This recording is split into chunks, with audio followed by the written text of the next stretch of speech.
Assalamualaikum warahmatullahi wabarakatuh. Perkenalkan, nama saya Anasyah Auril Javadila, nomor absen 3, kelas 10 KGSP 2 dari Sekolah SMKN 26 Jakarta.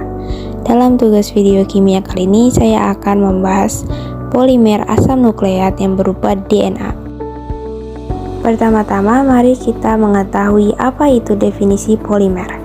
Polimer adalah salah satu material yang sangat sering digunakan dalam kehidupan masyarakat. Mungkin kita sendiri sudah sering menggunakan material polimer dalam berbagai macam benda tanpa disadari. Lalu, apa itu polimer? Polimer adalah material berbentuk rantai molekul panjang dan berulang, didapatkan dari proses bernama polimerisasi. Ada berbagai macam polimer. Selain itu, karakteristik pun berbeda-beda. Semuanya tergantung dari sifat molekul yang membentuk serta bagaimana proses pembentukannya. Di sini saya mengambil contoh polimer asam nukleat. Asam nukleat atau dalam bahasa Inggris disebut nucleic acid adalah makromolekul biokimia yang kompleks, berbobot molekul tinggi, dan tersusun atas rantai nukleotida yang mengandung informasi genetik. Asam nukleat yang paling umum adalah asam deoksiribonukleat atau DNA dan asam ribonukleat atau RNA. Asam nukleat ditemukan pada semua sel hidup serta pada virus. Asam nukleat dinamai demikian karena keberadaan umumnya di dalam inti atau nukleus sel. Selanjutnya kita akan membahas monomer. Apa itu definisi monomer? Istilah monomer berasal dari menggabungkan awalan mono yang berarti satu dan akhiran merek yang berarti bagian. Monomer adalah molekul yang membentuk unit dasar untuk polimer. Mereka dapat dianggap sebagai blok bangunan dari protein yang dibuat. Monomer dapat berikatan dengan monomer lain untuk membentuk molekul berantai yang berulang melalui proses yang disebut polimerisasi. Monomer dapat berasal dari alam ataupun sintetis. Lalu di sini saya mengambil contoh monomer nukleotida. Nukleotida adalah senyawa organik yang terdiri dari sebuah nukleosida dan sebuah gugus fosfat. Ia berperan sebagai monomer yang menyusun polimer berupa asam nukleat, yaitu asam deoksiribonukleat atau DNA dan asam ribonukleat atau RNA. Keduanya adalah biomolekul penting yang menyusun makhluk hidup di bumi.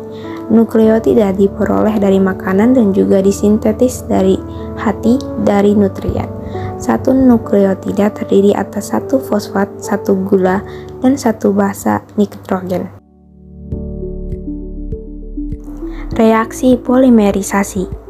Yang pertama, polimerisasi adisi, yaitu reaksi pembentukan polimer dari monomer yang berikatan rangkap. Pada reaksi ini, monomer membuka ikatan rangkapnya, lalu berkaitan dengan monomer lain, sehingga menghasilkan polimer yang berikatan tunggal. Yang kedua, polimer kondensasi. Reaksi pembentukan polimer dari monomer-monomer yang mempunyai dua gugus fungsi. Polimer hasil dari proses polimerisasi kondensasi antara lain poliester, poliamida, poliuretana, dan polisiloksan. Contoh lain polimer kondensasi adalah poliester, polikarbonat, poliurea, nilon, aramid, dan asal asam nukleat untuk DNA. Contohnya reaksi polimerisasi DNA. Polimerisasi DNA dapat menambahkan nukleotida bebas hanya pada ujung ketiga dari untai baru yang terbentuk. Hal ini menyebabkan terjadinya elongasi atau pemanjangan pada untai baru dengan arah dari ujung 5 ke ujung 3. DNA polimerisasi tidak bisa memulai untai baru. Polimerisasi DNA hanya bisa menambahkan nukleotida ke ujung 3 yang sudah ada. Oleh karena itu, membutuhkan primer sehingga nukleotida dapat ditambahkan.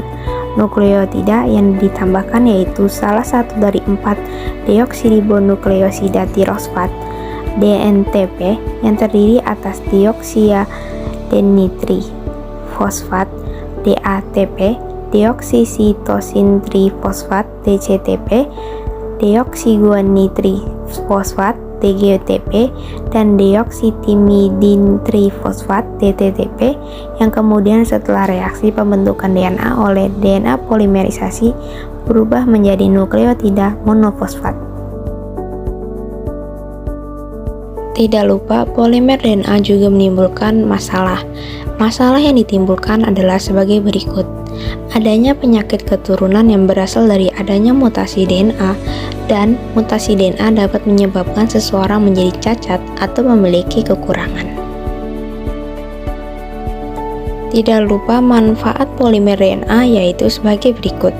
DNA berfungsi sebagai informasi genetik jangka panjang, dan DNA menjadi transmisi informasi genetik untuk membuat sel lain dan organisme baru. Itulah sekiranya materi yang dapat saya sampaikan. Jika ada kekurangan informasi, mohon dimaafkan, dan jika ada kesalahan kata, mohon dimaafkan juga. Wassalamualaikum warahmatullahi wabarakatuh. Terima kasih sudah menonton video saya.